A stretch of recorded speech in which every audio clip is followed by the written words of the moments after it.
Hi everyone and welcome back to the Edge of the Bed YouTube channel. It's been almost, I think, 2 years since I last uploaded to this channel, but I thought it might be helpful looking at some of the questions I've been getting on my recent posts and reels to do a little video and just talk more in depth about my experiences, the topic itself, and just some of, the education I've took in creating the Be Abuse Aware course to sort of give a better insight into prevention, give you a little insight into my own story and talk about my story and my healing process. So today we're going to be focusing on ways that abusers infiltrate the family. I'm going to be using examples from my own story as well as, covering sort of the things that we do in the Be Abuse Aware course as well. Which, if you don't know what that is, it's a course that I present with Mark North, and it's all about active approaches for prevention for those who work with children and young people. So as I said, I'm going to be focusing on aspects of my own story in this. So I do want to give a quick trigger warning just to say, take care of yourself if it's going to be something that's triggering to you or will upset you or you'll find difficult to listen to. I'm going to be talking about the ways my abuser behaved, the things that he did to sort of allow space to abuse me, how he manipulated the family to believe that it was something he wasn't capable of, and all these different things. So yeah, just keep that in mind as you were thinking about watching this video, that we are going to cover those topics. The first sort of, tactic that my abuser used to infiltrate our family and find the space, or how he managed to start abusing me, was normalizing abuse. And what I mean by this is abusers will often try and make what they are doing to the child seem normal to the child. In my case, my abuser would tell me that this is what dads do, and because I hadn't seen much of my dad previously in my life, my biological dad, sorry, there was nothing to go off. I had no idea that, I wasn't told any different and I didn't understand any different. So that's how it was used in my sort of situation. But, I've heard a lot of your stories and the ways that abusers have also done this. They've used medical purposes as an excuse at the start, and then it's adapted into other things. So this is quite, a notable tactic that abusers do use. And I think what's important as well as I go through these is I'm going to give you ways that you could combat that potentially. And for this one, if you're a parent or you're working with children and young people, the way that you would combat this type of thing is giving direct, strong, and purposeful messages to children that are anti-abuse, and gives them the knowledge and tools of when to know specifically what is right or wrong. And what I mean by this is that sometimes when we're having these conversations with children where we're saying, this is what an adult should do, this is what an adult shouldn't do, we're not specific enough, and we're giving quite generalized lessons to children. And abusers will utilize any vulnerability that's in there. So if they've not developed that critical thinking about adult behaviors, then they're not going to question it, and they're going to sort of go along with what the abuser says.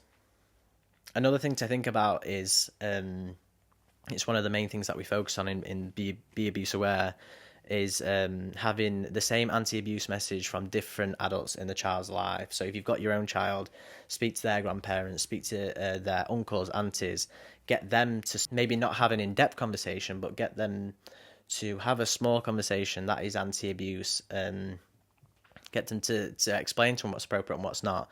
Because if they're having the same message from different areas in their life, at schools there's different programs now that are, for prevention and not sex education, but give children the tools to protect themselves.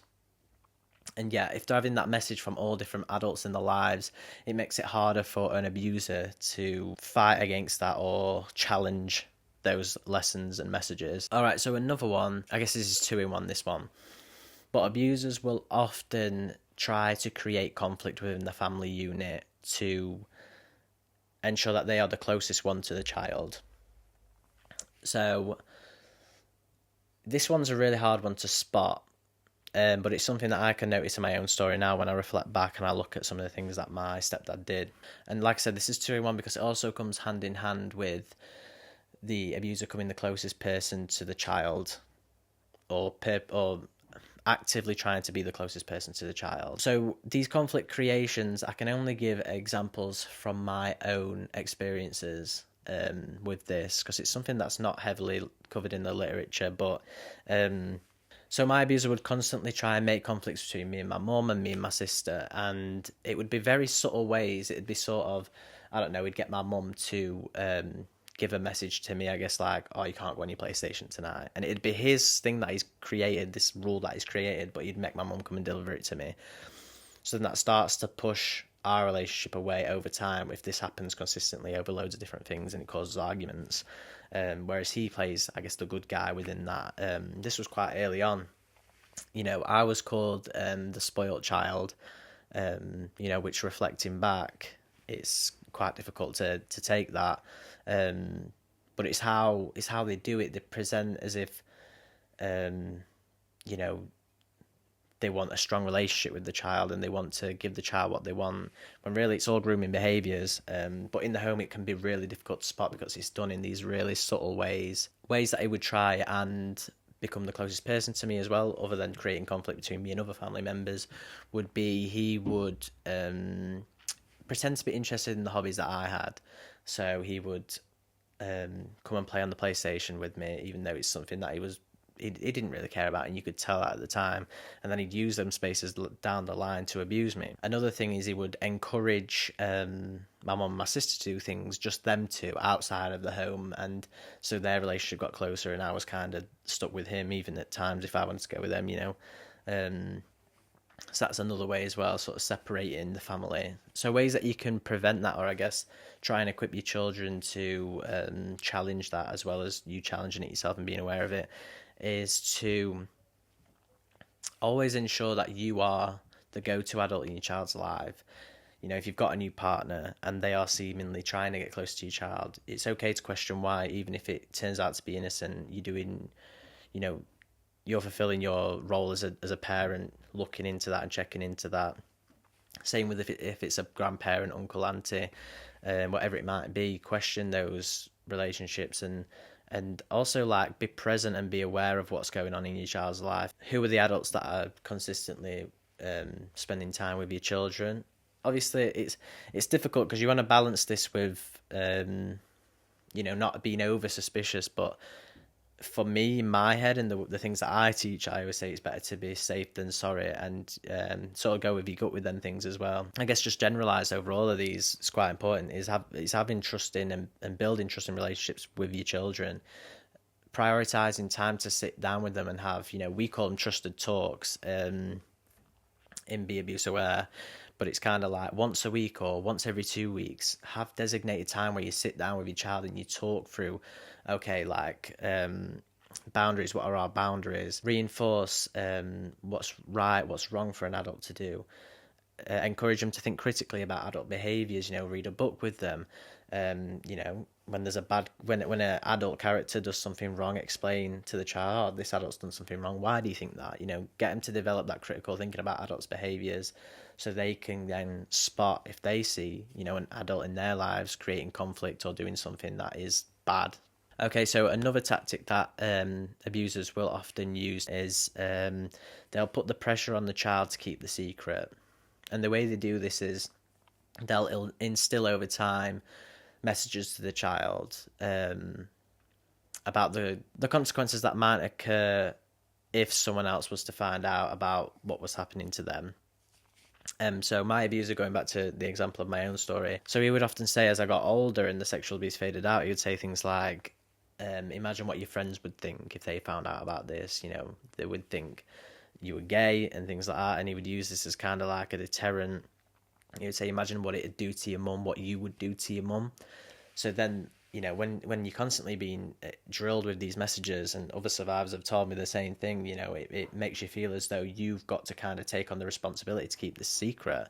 And that makes it even harder for parents and professionals who work with children to then get in there, because they're also contributing to keeping it a secret. You know, it sounds strange, but abusers are able to manipulate the child to think, you know, if this gets out there, that they're going to be in as much trouble as the abuser, and they're going to have to face all these different things. Again, it's quite generalized, but the way to sort of challenge this and equip your children to be able to combat this themselves as well is having those conversations, having those trusted talks where you can be direct and say, you know, if an adult is telling you to do this, then that's wrong. And like I say, and I stress this quite a lot in the BB Swear training, is these need to be direct messages. You can't, even how awkward the conversation can feel, you can't be like brief with it. It needs to be specific, and you need to allow time for the child to ask questions. And you know, I think with time, with trusted talks, if you implement them into your household,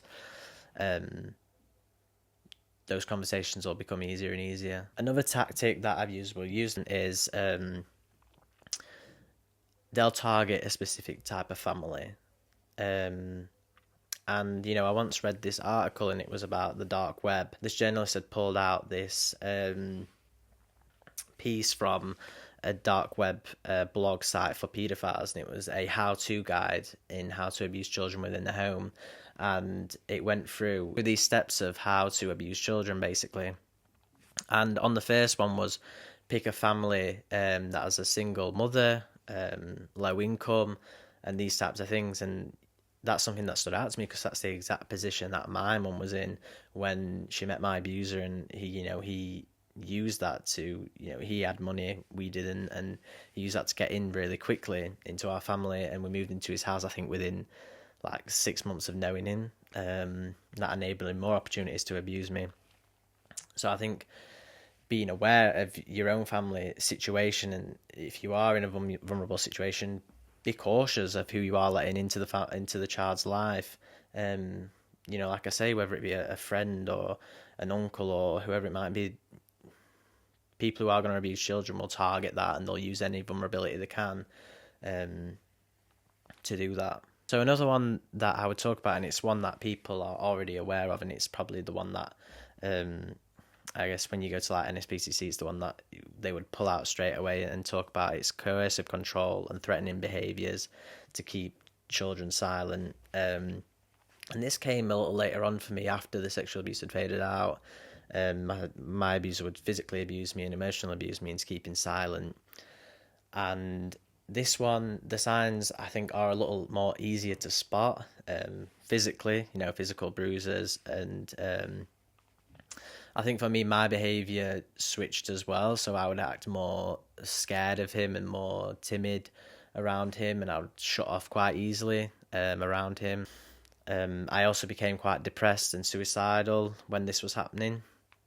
So I mean, anecdotally for myself, I think it was probably easier to spot at that point than at any other point before that. And I think that, when it comes to something like this, it's really on parents to then know the signs and be aware of them. And I think I'll go back to my earlier point of being present in your child's life and being present in the moment and looking for these things. You need to have an active approach to abuse prevention. If it's in your home or if it's in, your professional work, it has to be something you're considering in your mind, and it's part of your duty to protect your child. When we live in a world where, 1 in 6 boys and 1 in 4 girls are sexually abused before the age of 18, these are things, it's worth, I guess, the challenges of, having these conversations, and it's worth the stress of thinking about the potential of this happening to your child, because, if you equip them and you're aware, there's a chance that you can prevent this, and why not take that chance? So collectively, I just wanted to finish off the video today with some of the key points for prevention, and I am going to cover more of these in the future, but from today's video, I just want to go over a few things. So the trusted talks, frequent, recurrent, direct and purposeful conversations with your children about what's right and wrong, that adults can do bad things, what's making them sad, what's making them happy at the moment. If open up time for conversations, have role play activities. Say, like, if an adult did this to you, what would you do if an adult did this? Giving them live examples will help. The other thing, creating the same anti-abuse message from multiple people in the child's life can be really important. Speak to the grandparents, speak to their uncles, speak to their aunties, speak to the teachers, speak to the youth workers if they go to a youth group. And, say I'm trying to do this thing with my child and I'm trying to give them the same anti-abuse message so that they can be equipped, if something was to happen to them. So yeah, those are some quite important ones that you might want to look at implementing into your own families or into your own groups. It can work in children's groups as well, trusted talks. You can implement that quite easily. If you just have a circle time, and I know a lot of groups already do this and it's really common, but making it purposeful and you're actively looking for the signs of abuse. It doesn't have to be every time you run the group. And, you've got to balance, like I say, that sense of suspicion with the enjoyment of doing your job or the enjoyment of parenting, but it's also something you need to have in the back of your mind with how common this issue is. And it's something that, when I'm giving this information and I'm doing the research and I'm presenting the BBS aware course, I'm thinking in my head, like, what could someone have said to me? What could have someone taught me? What spaces would I have actually spoke out in? And, as a survivor myself, I'm thinking about this as I'm developing this training and I'm looking at the research at what it says. So do try and think about those things. And just to finish up, I hope that you found this helpful. If you have any questions, leave them in the comments on here or drop me a message on Instagram. And yeah, thanks for watching.